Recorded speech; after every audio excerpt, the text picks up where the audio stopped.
드넓은 사하라 사막 지역을 우주에서 자세히 살펴보면 무언가 자연적으로 보일 수 없는 이상한 모습을 찾을 수 있습니다.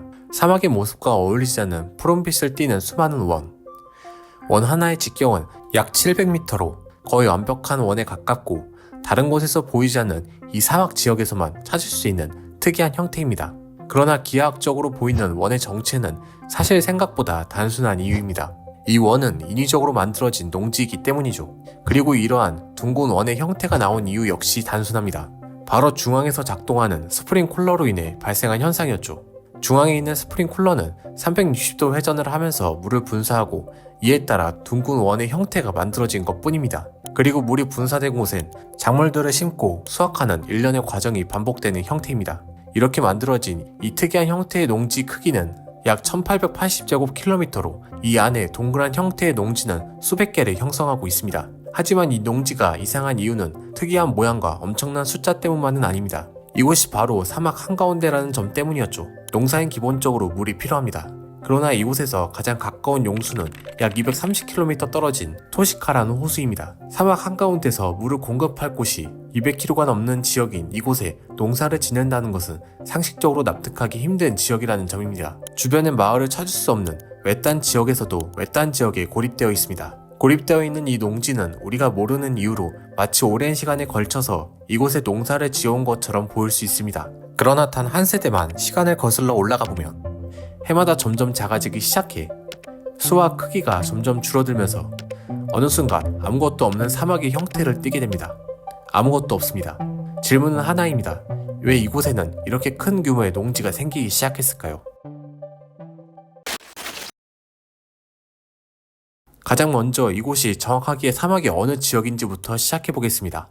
이곳은 이집트 남부에 위치한 뉴벨리 주에서도 남쪽에 위치한 지역입니다. 뉴벨리 주는 이집트 행정구역 중 가장 큰 지역입니다. 이집트 전체 면적의 무려 43%를 차지하고 있죠. 그러나 이곳의 인구는 이집트 전체 인구의 약 0.2%만이 살고 있습니다. 1억 명이 넘는 이집트 전체 인구 중 단 24만 명 뿐입니다. 뉴벨리 주가 이렇게 극단적인 이유는 이곳이 사하라 사막의 동부 지역인 황량한 모래만 존재하는 사막 지역이기 때문입니다. 그래서 일부 오아시스를 제외하면 사람이 살지 않는 지역이죠. 그리고 범위를 좀 더 넓혀 이집트 전체에 살펴보면 국토의 대부분은 이러한 사막으로 구성되어 있습니다. 무려 전체 국토 면적의 96%가 사막으로 이루어져 있으며 단 4%만이 초원이나 숲으로 이루어져 있습니다. 그래서 거주 가능한 지역은 4%에 해당하는 곳에 모여 있습니다. 모두 이집트 중앙을 따라 흐르는 이 나일강 유역이 말이죠. 이런 국토 비율은 국가의 심각한 문제를 초래할 수 있습니다. 단 4%에 해당하는 나일강 주위에 이집트 인구 95%가 집중되어 있기 때문이죠. 이러한 인구 과밀 현상은 몇몇 지역의 부동산 가격을 크게 상승시키는 원인이 됩니다. 나일강유역 지역의 경우 평방미터당 평균 주택 가격은 약 13,000 이집트 파운드인 반면 100km만 벗어나면 평균 가격은 절반인 약 6,000 이집트 파운드로 내려갑니다. 그나마 오아시스 지역으로 주택 가격 조사가 이루어진 상황이기 때문에 이보다 더 사막의 안쪽으로 진입하거나 오아시스 외 지역은 이러한 조사조차 진행되지 않는 지역으로 분류됩니다. 사람이 거의 살지 않는 지역이기 때문이죠. 인구가 한 곳에 밀집되면 공간과 자원이 한정적이기 때문에 일자리가 줄고 빈곤율이 상승합니다. 식량 문제와 환경 문제도 발생하죠. 이는 국가 경제 전체에 악영향을 끼치는 원인으로 이어지게 됩니다. 그래서 이집트 정부는 이집트의 가장 큰 문제인 인구 과밀 현상을 해결하기 위해 지방으로 인구를 분산시키기 위한 정책을 펼치기 시작합니다. 1997년 시작된 뉴벨리 프로젝트라는 이름으로 불리는 국가 프로젝트는 불모지에 가까운 사막을 개간하는 일에서 출발합니다. 그리고 쓸모있는 땅으로 만들기 위해선 기본적으로 물이 필요하죠. 그래서 이집트 정부는 사하라 사막 지하에 저장되어 있는 지하수를 이용할 계획을 세우게 됩니다. 사하라 사막은 현재 지하로 스며드는 물이 극히 일부이지만 아주 깊은 아래에 누비아 사암 대수층이라는 지하수가 존재합니다. 사하라 사막 동부 지역 아래에 존재하는 200만 제곱킬로미터의 거대한 지하수층은 사막을 농지로 바꾸기 충분한 양이었기 때문에 이집트 정부는 사막 한가운데 수만 평의 농지를 만들기 시작했습니다. 그리고 한정된 지하수의 문제를 해결하기 위해 이집트 정부는 유일한 주요 수자원인 이집트의 나일강 상류 지역의 아스안 하이댐물을 이용하기 시작했습니다. 댐의 서쪽으로 수로를 건설해서 인위적으로 서부 지역에 인공 호수를 만들었습니다. 토시카 호수라고 불리는 이 인공 호수는 현재 물이 풍부한 호수이지만 수로가 지어지기 전까지 일반적인 사막과 다르지 않은 지역 중 하나였죠. 그리고 호수로 변한 이 사막 지역에서 200km 떨어진 농지로 물을 공급하기 위해 관계를 건설하면서 동시에 호수 주위에도 수백 개의 농지가 만들어지기 시작합니다. 사막 한가운데 있는 원으로 된 농지와 같은 모습으로 말이죠.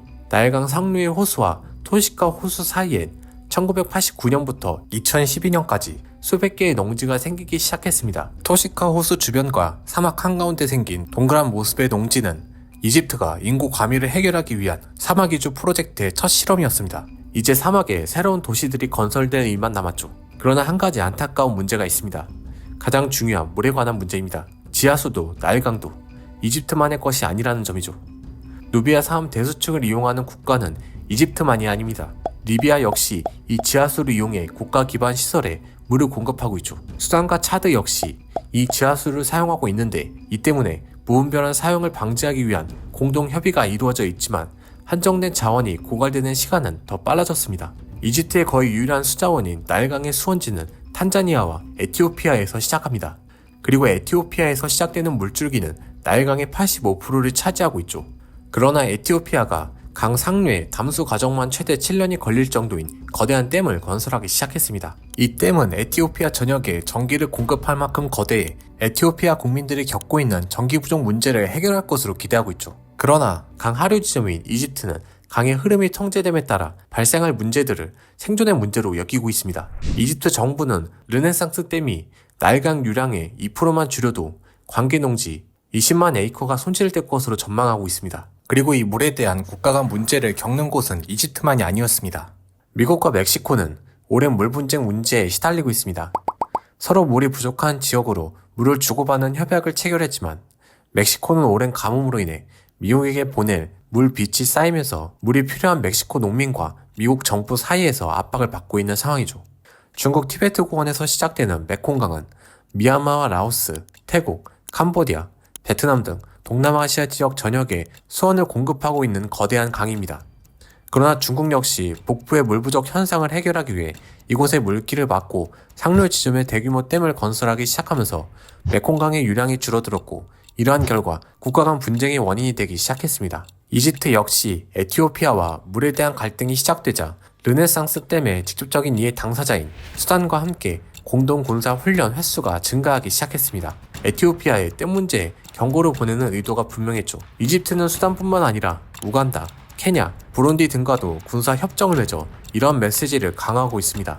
그리고 사막 한가운데 생긴 이 수백 개의 원들이 사라지게 된다면 현재로서 이집트가 직면한 여러 문제들을 해결해줄 유일한 해답이 사라지는 결과로 이어질 수 있습니다.